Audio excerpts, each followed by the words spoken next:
আমার বন্ধুগণ, নবীজির বিরুদ্ধে কত ষড়যন্ত্রের জাল বিস্তার করেছে মুনাফিকেরা। রাসূলকে মারার জন্য বহু স্টেপ নিয়েছে তারা, বহু পরিকল্পনা করেছে তারা।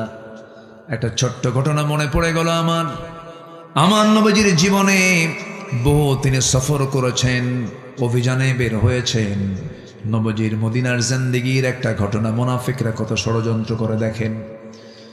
আমার নবীজি কোন একটা অভিযানে বের হলেন, অভিযান শেষ করে আমার নবীজি মদিনার দিকে ফিরবেন।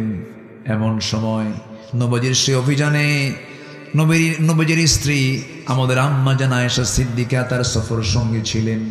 নবীজি উহুদের মতো কণ্টকাকীর্ণ ময়দান, রাসূল জীবনে একবার হজ করেছেন, হজের সফরে বড় বড় জায়গা আমার রাসূল একা কিন্তু যান নাই। আমার নবীজি তার স্ত্রীকে সঙ্গে করে নিয়ে জিহাদের ময়দানেও গিয়েছেন। বলি সুবহানাল্লাহ।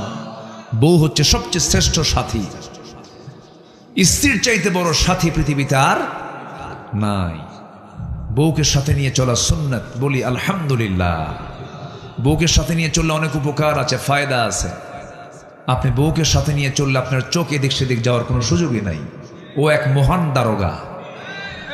কি আসতে ক্ষণ কেন তাকাতেই পারবেন না। যদি তাকান একবার, 29 সেকেন্ড তাকাইছেন, 29 সেকেন্ড যদি দেখে আপনার বউ একবার, রাস্তা তো কিচ্ছু কবে না, বাইরে কিছু কবে না, খালি দেখবে, কোর্ট করবে, রেকর্ড।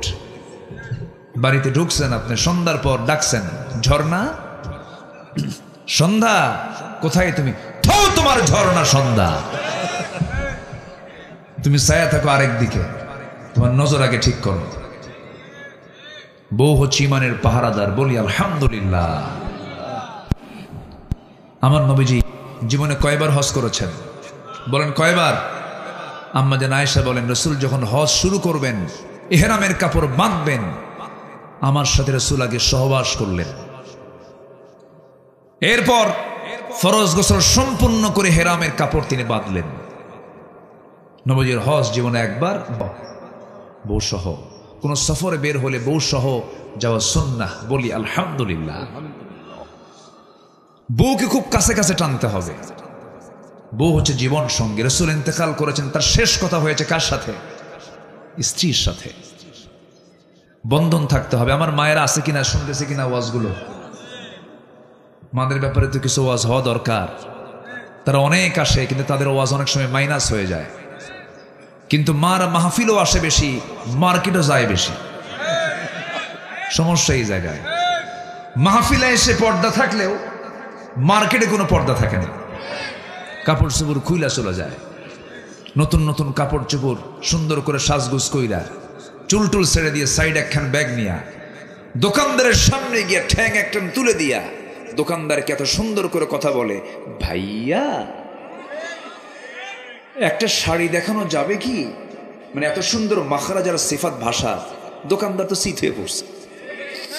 দোকানদার শাড়ি একখান বের করে নিজের গায়ে লটকা দিয়ে বলে, আপা এই শাড়ি কিন্তু আপনাকে দারুণ মানাবে। ওটা আরেক বদমাইশ। আছে না নাই? আচ্ছা, এগুলো করা যাবে না। এগুলো নোংরামি, কবিরা গুনাহ। মেয়েদের কথা নিক্কণ সুরে বলা হালাল না হারাম? হারাম। মেয়েদের কথাও সুন্দর করে বলা জায়েজ নাই। শুধু সুন্দর করে বলবে কার সামনে? স্বামীর সামনে।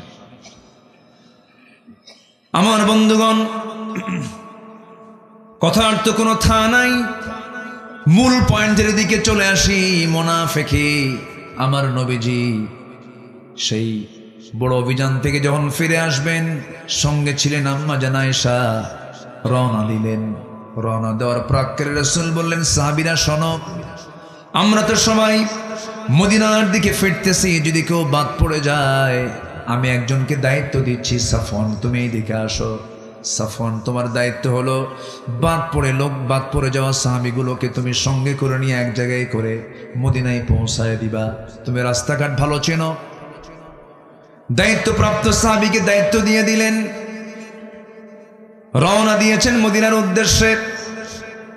ওই সফরে কেউ বাদ পড়েন নাই। বাদ পড়েছেন হলো আমার নবীজির স্ত্রী আম্মা জান আয়েশা সিদ্দিকা রাদিয়াল্লাহু তাআলা আনহা বাদ পড়লেন। কেমনে তিনি বাদ পড়ার হেতু হলো, তিনি হঠাৎ করে রাস্তার মাঝখানে বলে ফেললেন, আমার হাজতের চাপ এসেছে, প্রকৃতির চাপ এসেছে, উটের পিঠ থেকে আমাকে নামায় দাও। দায়িত্বপ্রাপ্ত সাহাবী উটের পিঠ থেকে পালকিটা নামায় দেওয়া হলো। সেই পালকি থেকে হাওদা থেকে তিনি নামলেন, আড়ালে চলে গেলেন। আড়ালে শৌচ কার্য কমপ্লিট করে তিনি একটু দেরি হয়েছে, বিলম্ব হয়েছে। এইদিকে ওই সাহাবী, দায়িত্বপ্রাপ্ত সাহাবী, হাওদাটা একটু উঁচু করে দেখেন। উঁচু আম্মা জান আয়েশা থাকতেও যে ওজন, না থাকতেও সে ওজন, এত চিকন তিনি ছিলেন। হাওদা উটের পিঠে উঠায় দিয়েছেন, পালকি উটের পিঠে উঠায় দিয়েছেন। চেক করেন নাই ভিতরে আম্মা জান আয়েশা আছেন কিনা নাই। ভুল হয়ে গেছে, পালকিটা হাওদাটা উটের পিঠে চড়ায় দিয়ে সব নিয়ে চলে গেছে। কিছুক্ষণ পরে এসে দেখেন কেউ নাই, সব চলে গেছে। আম্মা জান আয়েশা হতাশ হলেন না, নিরাশ হলেন না, সব তো আল্লাহর ফয়সালা। কাপড় চোপড় মুড়ি দিয়ে পর্দার নিয়ম রক্ষা করে এক জায়গায় তিনি চুপ মেরে বসে থাকলেন। দায়িত্বপ্রাপ্ত সাহাবী দূর থেকে লক্ষ্য করছেন কোন যেন মহিলা বসে আছে। কাছাকাছি আসার পরে চিনতে পারলেন এবং বললেন, আম্মা জান, আপনার কোনো টেনশন নাই, আপনি আমাদের জন্য মা, আপনার কোনো টেনশন নেই, আপনাকে নিরাপদে সবকিছুর সম্মান রক্ষা করে নবী আমাকে দায়িত্ব দিয়েছেন, আপনাকে সুন্দর করে নবীর ঘরে পৌঁছায় দেব। ঘোড়ার পিঠে উঠায় নিয়ে তাকে নিরাপদে নবীর ঘরে পৌঁছায় দিয়েছেন। পরের দিন সকালবেলা ওইদিকে মুনাফিকদের ভিতরে চতুর্দিকে টপ নিউজ হয়ে গেছে, তারা চতুর্দিকে ষড়যন্ত্রের নিউজ ছড়িয়ে দিয়েছে। তোমরা কি জানো, গত রাত্রিতে আয়েশা তার সতীত্ব হারায় ফেলেছে। যেরকম নাউজুবিল্লাহ। ঘটনা কি আর ঘটায় দিল কি, এটার নাম কি? আল্লামা সাইদি নাকি ধর্ষণ করেছে।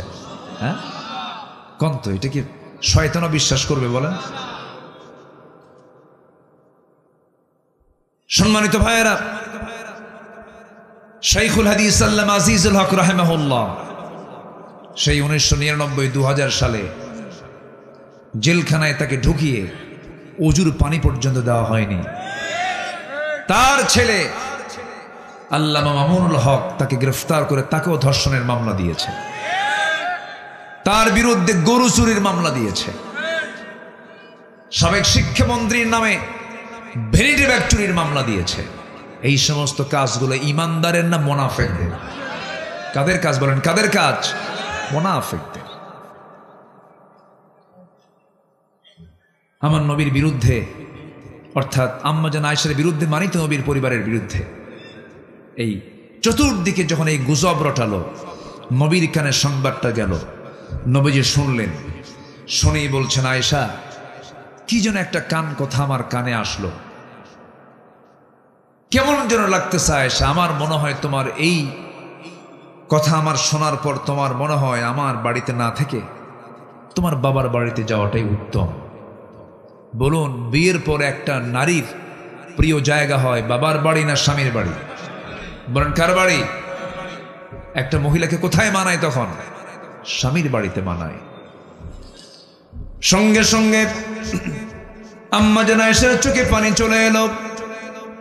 চোখের পানি ফেলতে ফেলতে বলছেন, ইয়া রাসূলুল্লাহ, আপনি যখন আমাকে বললেন যাওয়ার জন্য, আমি কেমনে মানা করব?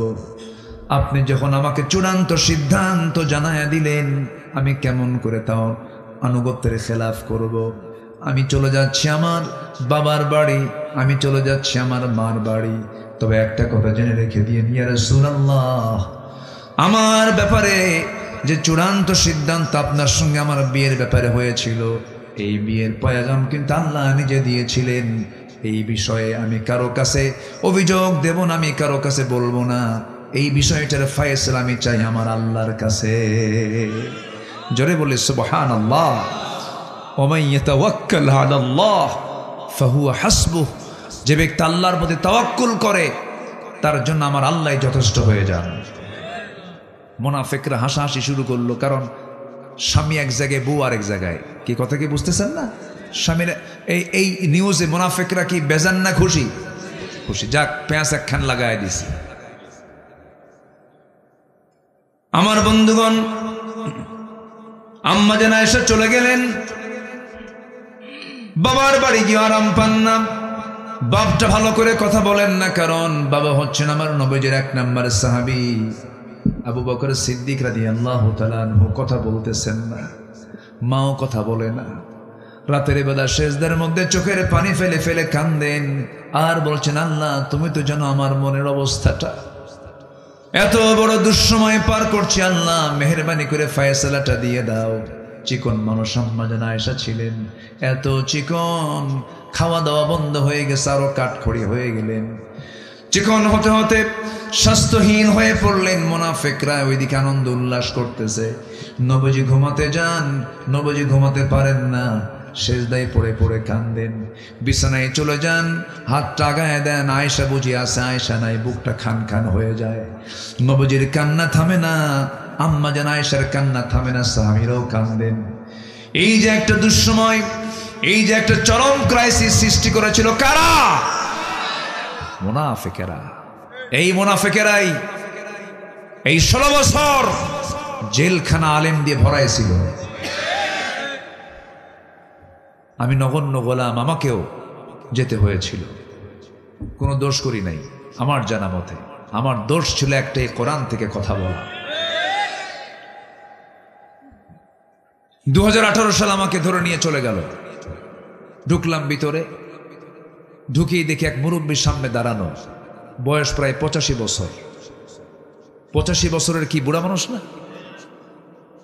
হাত পা কুঁচকে গেছে। আমাকে দেখে একটা লম্বা সালাম দিয়ে বলে, বাবা আপনি এখানে কেন? কে বললাম যে আমারে দাওয়াত দিয়ে নিয়ে আসছে। তুমি এখন শুনে আমারে কয়, হুজুর আপনি জেলখানায় ঢুকলেন, আমি খুব খুশি হয়েছি। আপনি খুশি হলেন কেন?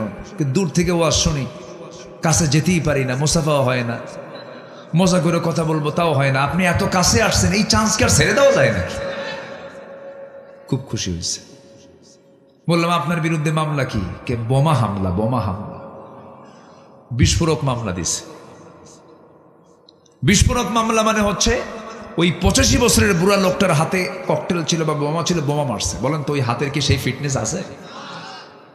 85 বছরের বুড়ার তো কোনো ফিটনেসই নাই, ঠ্যাং একদিকে, হাত আরেক দিকে। কি চিত্র চিত্রায়িত হয়েছে ভাইরে। হয়তো বলবেন যে এতগুলো কথা বলতেছেন, বাস্তবতা তো এটা বাস্তব বিষয়। আয়না ঘর, কি লোমহর্ষক কথা। আমি নিজে গিয়েছি, দুজন আয়না ঘরে থাকা দুজনের সঙ্গে কথা বলেছি, ব্যারিস্টার আজমি, কি ব্যারিস্টার আরমান এবং ব্রিগেডিয়ার জেনারেল আজমির সাথে আমি কথা বলেছি। তারা বলেছেন 8টা বছর আকাশের সূর্য আমাদের চোখে পড়ে নাই। কি কথা এগুলো? কেন? কিসের জন্য? ফেরাউন যে কায়দায় দেশ চালাতে চেয়েছিল, ফেরাউনের চরিত্র এরকমই ছিল। ফেরাউন তার ক্ষমতাকে পাকাপোক্ত করার জন্য মার পেট চিরে বের করে ছেলে সন্তান জব করত। এই পৃথিবীতে হত্যা রাজনীতি শুরু করেছে ফেরাউন। যারা এই যুগে যুগে হত্যা রাজনীতি করছেন তারা সবগুলো ফেরাউনদের প্রেতাত্মা।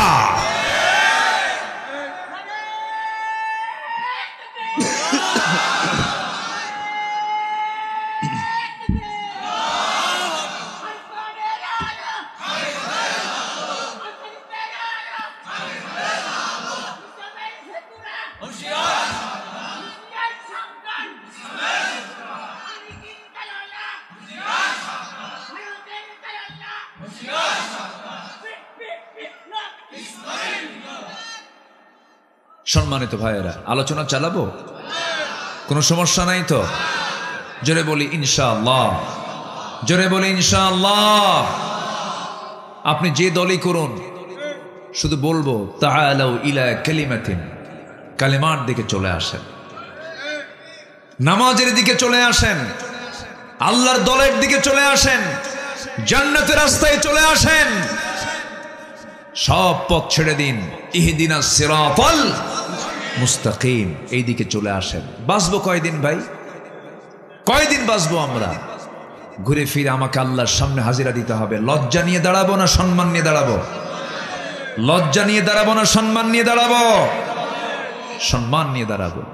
আম্মা জান আয়েশা কার বাড়িতে এখন? বলেন কার বাড়িতে? মানায় মানায়, কিন্তু পাঠায় দিল কারা? কারা পাঠায় দিল? রসুল যদি গায়েব জানতেন, রসুলকে বলতেন না সেগুলো সব মিথ্যা, থাকো তো এই জায়গায়, বলতেন কি না? তাহলে এখন বলেন, রসুলকে গায়েব জানতেন, আর আমার দেশের পীর কেবলারা গায়েব জানে, বুঝলেন? বাচ্চা হয় না, চলে গেছে, কে বাবা 17 বছর বিয়ের বয়স, বাচ্চা কি হবে না? বাবা চুপ করে থাকে, মাথা নড়ায় না, চোখটা বন্ধ, মাঝে মাঝে শ্বাস নাই, জোরে জোরে এরকম করে, হ্যাঁ, এরকম একটু ভাবভুব নেয়, হ্যাঁ, 10 মিনিট এরকম করতে করতে করতে করতে হঠাৎ করে মুখ থেকে বের হয় যা, কিচ্ছু না, 1.5 হাত লাঠির বাড়ি দরকার। আসতে কবেন না, জোরে বলুন ঠিক কিনা? বদমাইশ এগুলো। রসুল গায়েব জানেন না, ও গায়েব জানে বসে আছে। কত বড় সত্য, অথেন্টিক, একদম সত্য সোর্স এটা। ইন্নাল্লাযীনা জাউ বিল ইফকি উসবাতুম মিনকুম। হে রাসূল, ইফকের যে ঘটনা, এটা মানে রাসূলকে আল্লাহ তাআলা জানাচ্ছেন এগুলো সম্পূর্ণ মিথ্যা, মুনাফিকরা এগুলো সাজানো নাটক করেছে, আপনার স্ত্রী আয়েশা সতীত্ব নিয়ে আছে, কোনো সমস্যা নাই। আল্লাহু আকবার বলেন। কিন্তু রাসূলকে আগে জানতেন? রাসূলকে জানাইছেন কে? জানার পরে তিনি জানছেন, এর আগে তিনি জানতেন? তাহলে গায়েবের মালিক রসুল না আল্লাহ? গায়েবের মালিক বান্দা না আল্লাহ? আর এরা গায়েব জেনে বসে আছে। কি রাগ করতেছেন আপনারা? আমার বন্ধুগণ, অনেক লম্বা লম্বা কথা ছিল, রাতটা গভীর ভার হয়ে গেছে, কষ্ট দেব না, একটু মনোযোগ দিয়ে শুনুন। 17টা পয়েন্ট আমি শাব্দিকভাবে বলে দেব, ব্যাখ্যামূলক বলতে পারবো না। কিন্তু এইদিকে আম্মা জান আয়েশা দীর্ঘ সময় ধরে চোখের পানি ফেলে ফেলে কাঁদতেছেন। মাজলুমের দোয়া কবুল করেন তিনি কে? আল্লাহ কেমন করে কবুল করে নেন, এটা তো এমনি এমনি আসে নাই। কত মাজলুমের ফরিয়াদ জেলখানার মধ্যে ছিল, বালিশ ভিজে গেছে, জায়নামাজ ভিজে গেছে। আল্লাহ তুমি জুলুম থেকে বাঁচাও, আল্লাহ তুমি জুলুম থেকে বাঁচাও। আল্লাহ আছেন না? আসতে বলুন, আল্লাহ আছেন না? নাই, আল্লাহ আছেন, আল্লাহ আছেন, আল্লাহ আছেন। শিক্ষা নিতে হবে, কোনোদিন কারো প্রতি জুলুম করা যাবে না। জুলুমের অবসান হচ্ছে কার গজব? কার গজব? আল্লাহর গজব। আয়াত নাজিল হলো, আমার নবীজির আনন্দ দেখে কে? আল্লাহু আকবার। রাসূল মাঝে মাঝে বলতেন, আমার আয়েশা হচ্ছে শ্রেষ্ঠ স্ত্রী আমার। খুব প্রশংসা করতেন, খুব ভালোবাসতেন আম্মা জান আয়েশাকে। আল্লাহু আকবার বলে।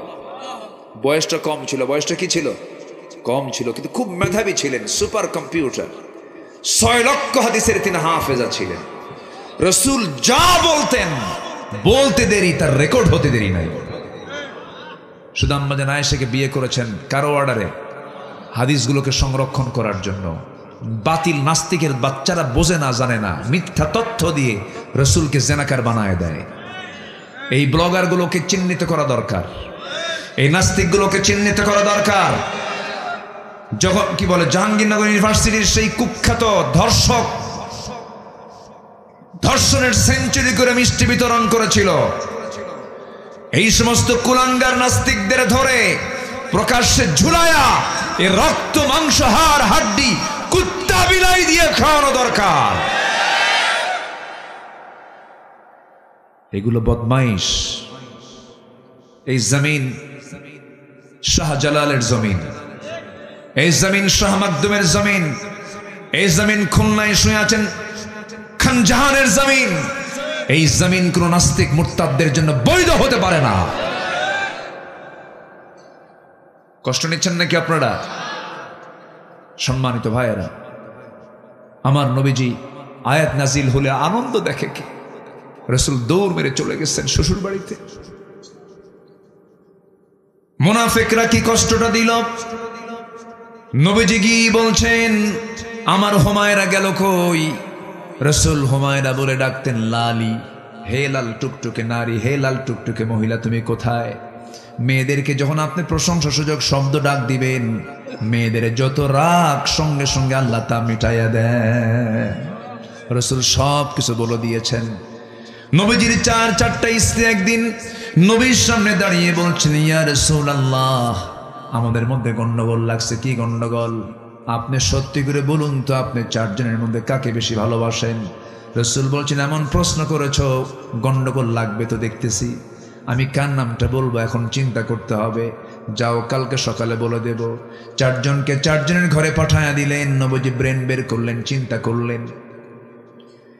প্রত্যেকের জন্য 2টা করে খেজুর প্যাকেট করলেন। বড় বড় খেজুর 2টা করে প্যাকেট করে প্রথমে আম্মা জান আয়েশার ঘরে গিয়ে বলছেন, আয়েশা, আমি তোমাকে দারুণ লাইক করি, খুব ভালোবাসা, আই লাভ ইউ। কি কথা কি বুঝতেছেন? বউকে কি বলবেন? কার বউ? অন্যের বউ নাকি আবার? নিজের বউ যেন হয়। হ্যাঁ,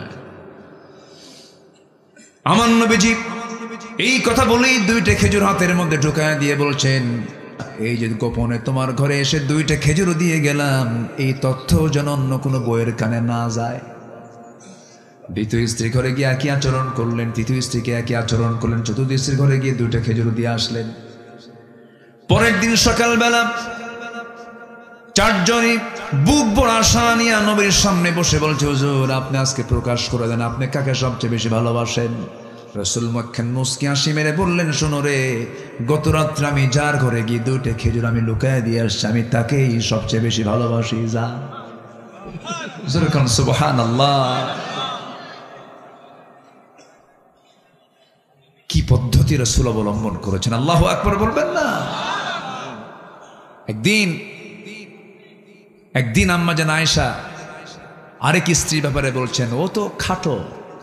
ও কি খাটো? মেয়েদের মধ্যে এই সব আছে নাকি? অভ্যাস করি আমি বলতে ভয় পাচ্ছি, আবার মায়েরা কি মনে করে।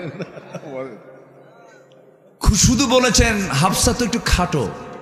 রাসূল বলছেন, তোমার যে এই কথা খাটো, এই কথা যদি দরিয়ার পানিতে ছেড়ে দেওয়া হতো, লামাজাজাতহু, দরিয়ার পানি বিবর্ণ হয়ে গন্ধ হয়ে যেত। কোন মানুষকে খাটো, লম্বা, কালো কোন নামে ডাকা, এটা হালাল না হারাম?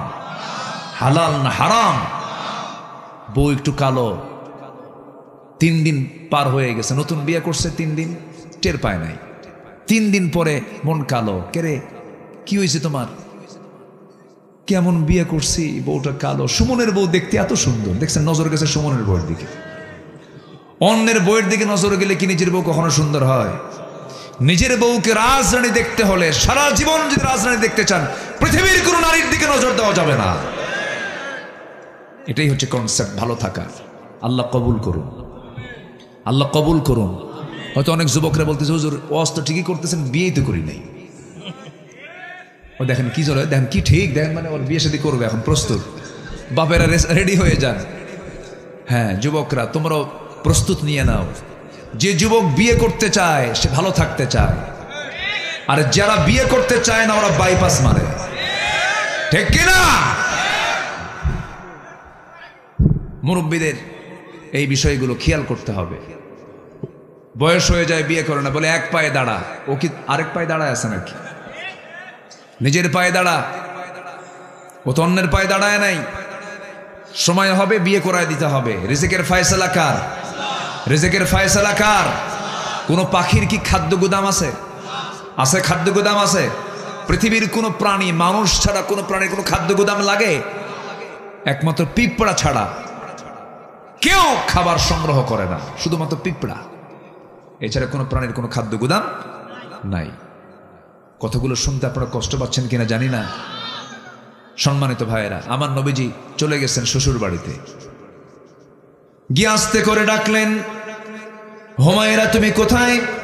হুমায়রা তুমি কোথায়? লাল টুকটুকে মেয়ে তুমি কোথায়? কিন্তু আম্মা জান আয়েশার মুখে কোনো হাসি নাই, কোনো জবাবও নাই। সামনেও দেখা দিচ্ছেন না, ধরা দিচ্ছেন না। ওরে আমার হুমায়রা তুমি কোথায় গেলে? আল্লাহর পক্ষ থেকে আয়াত নাজিল হয়ে গেছে, তোমার কোনো দোষ নাই। আম্মা জান আয়েশা সঙ্গে সঙ্গে বললেন, আমি ইব্রাহিমের আল্লাহর প্রশংসা করি। কার আল্লাহর বলেন? এই কথা বলা মাত্রই রাসূল বলে ফেরেন, আয়েশা তোমার রাগ তো এখনো কমে নাই, তোমার কথার মধ্যে আমি টের পাচ্ছি। দেখেন একটু রাগ করেছেন, কিন্তু রাগের ভাষাও কত জ্ঞান সূচক, কি বিজ্ঞচিত কথা। এত সুন্দর গ্রামার আটকায় দিলেন। রাসূল মুস্কি হাসি মেরে বললেন, আয়েশা বুঝতে কিন্তু পারছি, আমি টেরে পাইছি, চলো। রাসূল আম্মা জান আয়েশাকে সঙ্গে করে নিয়ে আনন্দ চিত্তে নিজের ঘরে ঢুকে পড়লেন। সাহাবায়ে কেরামদের মধ্যে হাসির রোল পড়ে গেছে। রাসূল হাসেন, আম্মা জান আয়েশা হাসেন, মুনাফিকরা কি তাহলে মুনাফিকদের কি কান্নার সময় আসে? এখন কি আসছে? নাই, ও নাই, ও তো নাই। খেলবেন কার সাথে? খেলার লোকই তো নাই, চলে গেছে। আল্লাহ আল্লাহ আল্লাহ আল্লাহ আল্লাহ। নাম্বার 3 হচ্ছে অহংকার। নাম্বার 3 কি বলেন? অহংকার। আল্লাহ অহংকারকে পছন্দ করেন না। খালি বলেছিল কি জানেন?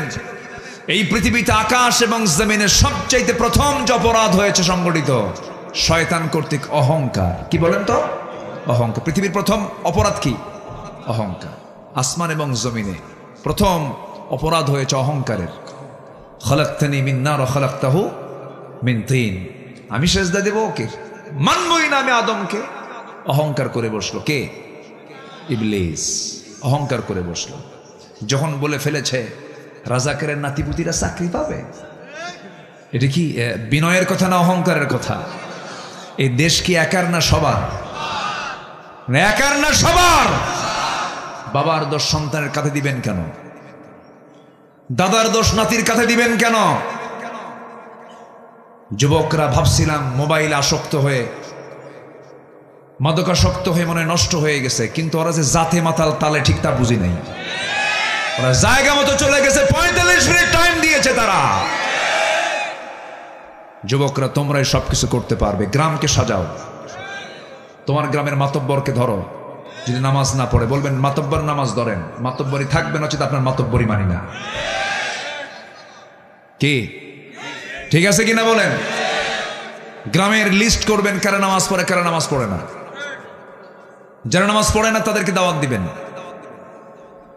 গ্রামের কোন ঘর থেকে কোন মেয়ে, কার মেয়ে বোরকা ছাড়া উলঙ্গ হয়ে বের হয়, তার বাবার কাছে গিয়ে নোটিশ দিবেন, আমরা এখন স্বাধীন একটি পরিবেশে আছি, আমাদের চোখকে নষ্ট করাবেন না।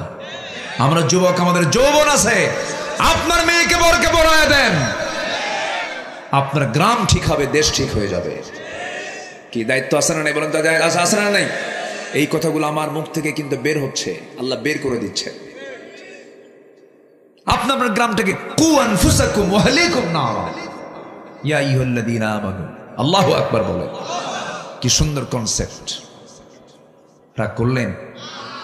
আচ্ছা, অহংকার করা যাবে না। অহংকার কার চাদর? অহংকার করার যোগ্যতা একমাত্র কার? আল্লাহর। ব্যাখ্যামূলক তো কথা বলতে পারছি না, শেষ করে দিই নাকি দোয়া করে দিই?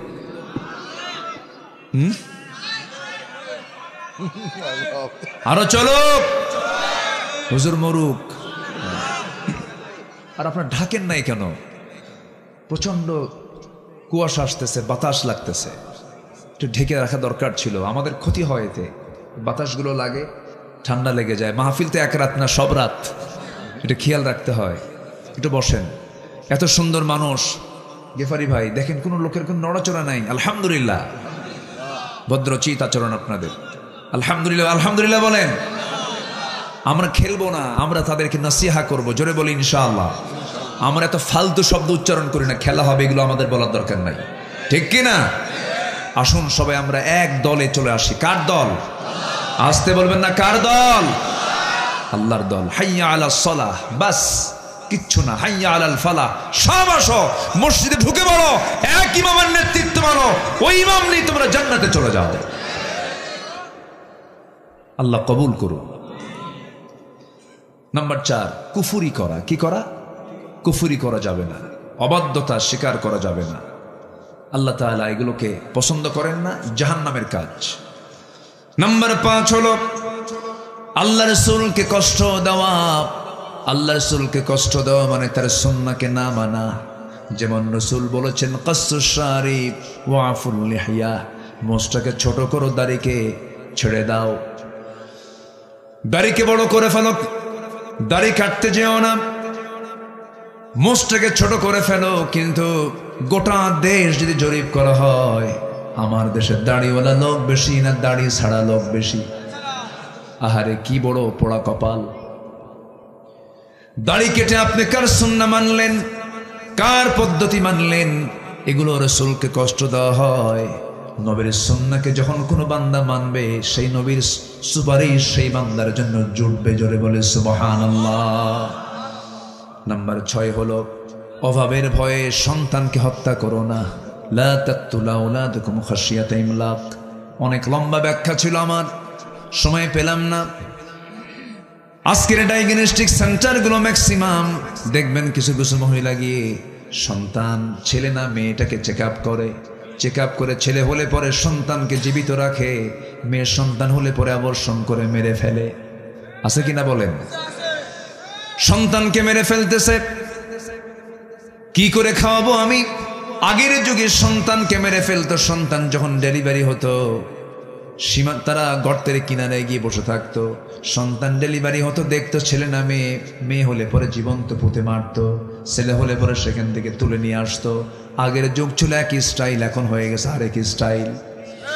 সেম একই তথ্য, একই অপরাধ। এই অপরাধগুলো করা যাবে না, কারণ সন্তান আপনার হতে পারে, কিন্তু বান্দাটা কার? আপনি বান্দাকে খুন করছেন, আপনাকে খুনির কাতারে দাঁড় হতে হবে। এটা প্রাণ আপনি নষ্ট করছেন, জবাব দিতে হবে কার আদালতে? কার আদালতে? আমার মায়ের আলোচনাগুলো শুনছেন কিনা জানি না, মাথায় রাখবেন, কোন সন্তানকে কখনো হত্যা করা যাবে না। যা আসবে কার ফয়সালা? কার ফয়সালা বলেন? আল্লাহর ফয়সালা। আমার বন্ধুগণ, নাম্বার 7 হলো পিতামাতার সঙ্গে খারাপ আচরণ করা যাবে না। এমন লোক মনে হয় চুয়াডাঙ্গায় নাই, আসতে কয়। নাটোরে গত বছর এক মাহফিলে গেছি। সেই মাহফিল আমার একটা চিরকুট আমার হাতে আসলো। মঞ্চে এক মহিলা, বয়স লেখছে, আমি 72 বছর বয়সের একজন বৃদ্ধা নারী লেখছে। লেখাটা কাঁপা কাঁপা, বয়স্ক মানুষ তো 72 বছর। সেই চিঠিতে লিখছেন, আমার 3টে ছেলে, 3 ছেলের ঘরটাই আমার ঘরের চতুর্পাশে। ওদের রান্না করার প্রত্যেকটা খাবারের গন্ধ আমার নাকে আসে। আমি একা রান্না করে খাই, গন্ধ পাই, আমার অমুক ছেলের ঘরে অমুক রান্না হয়, অমুক ছেলের ঘরে অমুক রান্না হয়। আমাকে একা রান্না বান্না করতে হয়। হুজুর, একটু আমার জন্য খাস করে দোয়া করবেন, সন্তানদের জন্য দোয়া করবেন, তারা যেন আমার দিকে একটু নজরটা দেয়। নিজের পরিচয় গোপন করেছে। মা জানে যে আমার সন্তানদের এই দোষটাকে আমি প্রকাশ করলে সন্তানদের মান সম্মান থাকবে না, প্রকাশও করে না। এই পৃথিবীতে একজন মানুষ, 2জন মানুষ, মার বাবা, সন্তানদের সমস্ত তথ্য তারা আড়াল করে মুখ বুজে হাসি মুখে তারা চলাফেরা করে। আল্লাহু আকবার বল। আছে না নাই? আছে। এগুলো করা যাবে না। বাপ মাকে ভাত দিতে হবে সবার পরে না সবার আগে। কোরআনকে প্রশ্ন করুন, কোরআন তুমি বলো তো, আমি কাকে আগে খাবার দেব, আমি কার জন্য আগে খরচ করব? কোরআনের জবাব নাই? আছে না নাই বলেন তো? দেখেন কোরআন জবাব দিচ্ছে, ইয়াসআলুনাকা মাযা ইউনফিকুন কুল মা আনফাকতুম মিন খায়রিন ফালিল ওয়ালিদাইনি ওয়াল আকরাবিন। 1 নম্বর খরচ হতে হবে তোমার বাপ মার জন্য, এরপরে তোমার আকরাবিন, বউ আছে, বাচ্চা আছে, ছেলে আছে, মেয়ে আছে। কিন্তু আল্লাহ বলে দিচ্ছেন যে বেতনটা পাবা, 1 মাস পরে বেতন পাচ্ছ, তোমার বউটা তোমার কাছে আছে, তোমার বাপ মা তোমার গ্রামে আছে, সমস্যা নাই। তোমার আব্বা আম্মার জন্য তুমি যে বেতনটা পেয়েছো, সেই বেতনটা খরচ করার আগে সবার আগে পাঠায় দিতে হবে কোরআন অনুযায়ী কার কাছে? কার কাছে বলেন? বাপ মার কাছে খরচ তাদের জন্য আগে দিতে হবে। আল্লাহ সিরিয়ালি দিয়েছেন কারটা আগে? মা বাবারটা আগে দিয়েছেন। কোনো খবরই রাখে না এমন সন্তান মেহেরপুরে চুয়াডাঙ্গা আছে না নাই? আচ্ছা, R15 নে ঘোরে, ছেলে R15 নে ঘোরে, মাথার চুলগুলো বড় করে ঘোরে, নেতার পিছনে ঘোরে, আর বাবা না খায়া থাকে, বাবা রিক্সা চালায়। অসভ্য সন্তান এগুলো। আচ্ছা বলুন তো, মা বড় না বউ বড়? ভালো করে রাখন, চিন্তা করে রাখন, মা বড় না বউ বড়? মাহফিলে মা বড়, বাড়িতে বউ বড়। দেখছেন কয় ঠিক? এই যে কইছে ঠিক, তাই তো। হ্যাঁ হ্যাঁ, মাহফিলে জোর করাই বলে হ্যাঁ মা বড়, বাড়িতে গিয়ে কয় না আমার বউ বড়। বউ একটা কথা বললে পরে বাস কোনো কথা নাই, মা যেখানে যায় যাক না, মায়ের জায়গায় মাকে রাখবো, আমরা বউয়ের জায়গায় বউকে রাখবো। জোরে বলি ইনশাআল্লাহ। কথাগুলো কি বলার দরকার ছিল? আছে কিনা বলেন? আমরা খেয়াল রাখবো। জোরে বলি ইনশাআল্লাহ। অনেক কথা আজকে আমরা আর না বাড়াই, যতটুকুন হয়েছে, অনেক রাত হয়েছে।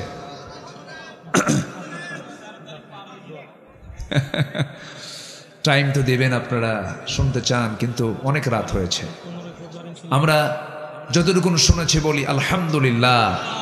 জোরে বলি আলহামদুলিল্লাহ। ফজর পড়বেন কারা কারা? এখন একটু হাত তোলেন দেখি। ফজর পড়বেন কারা কারা? হ্যাঁ দেখি, এখন দেখি কি অবস্থা হয় দেখি।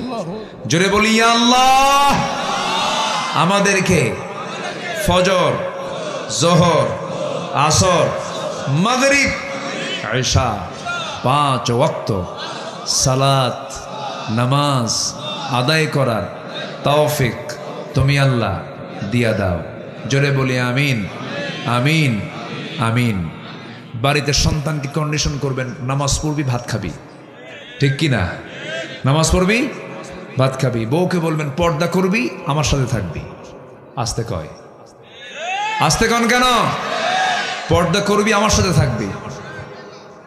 হ্যাঁ কি যেন কইল? এগুলো করা যাবে না। বউয়ের পর্দার দিকে খেয়াল করার দরকার আছে না নাই? কিছু কিছু পুরুষ আছে, স্বামী আছে, বউকে পরপুরুষকে দেখাতে খুব পছন্দ করে, আছে না নাই? বউয়ের চেহারা যদি একটু সুন্দর হয় তাহলে তো কথাই নাই। মানে ওর দাম, ওর মূল্য তৈরি করার জন্য বউ ঘুরে নিয়ে বেড়ায়, যে আমার একখান সুন্দরী বউ আছে, ঘুরে বেড়ায়। এগুলো হারাম। এগুলো কি বলেন তো? এগুলো কি হারাম। আবার কেউ যেন তার দেখা মিস না হয়, হুন্ডাই তোলে বউকে, R15, যার প্যাসেঞ্জার সিট হলো আন্ডারগ্রাউন্ড, আর কি বলে ড্রাইভিং সিট হচ্ছে আন্ডারগ্রাউন্ড, আর প্যাসেঞ্জার সিট হলো 3 তলা। পিছনে উঁচা না, উঁচা জায়গায় বউকে বসায় দেয়। আন্ডারগ্রাউন্ডে ড্রাইভার থাকে, স্বামী থাকে, ওরা কেউ না দেখলেও সমস্যা নেই। পিছনে বউ আছে, সাইনবোর্ড একখান। হুন্ডার আওয়াজ একটু কম, হুন্ডার আওয়াজ অনেকে নাও দেখতে পারে। ওই করে কি, ওই যে পাইপ যেটা আছে স্যালেঞ্জার, ওটা সরায় ফেলে। হেলিকপ্টারের মতো আওয়াজ, না দেখে যাবেন কই আপনি? দেখলো জাতি। এরকম বদমাইশ মার্কা কিছু স্বামী আছে না নাই? আজকে স্বামীরা যদি সচেতন হতো, আমার বউকে কাউকে দেখাবো না, দেশ তেমনি ভালো হয়ে যায়। আল্লাহ তুমি সবাইকে সতর্ক থাকার তৌফিক দাও। এই কি বেঁচে ওঠা, আমারে দিয়ে যাও। জি সবাই বলে সুবহানাকা আল্লাহুম্মা ওয়া বিহামদিকা আশহাদু আল্লা ইলাহা ইল্লা আনতা আস্তাগফিরুকা ওয়া আতুবু ইলাইকা। চিৎকার মেরে বলি ইয়া আল্লাহ, আমার জীবনের, এই বসেন, এই চাচা বসেন, ডাকুক, বলেন ইয়া আল্লাহ, আমার জীবনের সগীরা কবীরা, ছোট বড় সব গুনাহ তুমি আল্লাহ মাফ করে দাও। জোরে বলুন ইয়া রাব্বাল আলামিন, ইয়া রাব্বাল আলামিন। একটু নামাজের মতো করে বসি, আমরা নামাজের মতো করে বসি। সবাই বলে সুবহানাকা আল্লাহুম্মা ওয়া বিহামদিকা আশহাদু আল্লা ইলাহা ইল্লা আনতা আস্তাগফিরুকা ওয়া আতুবু ইলাইক।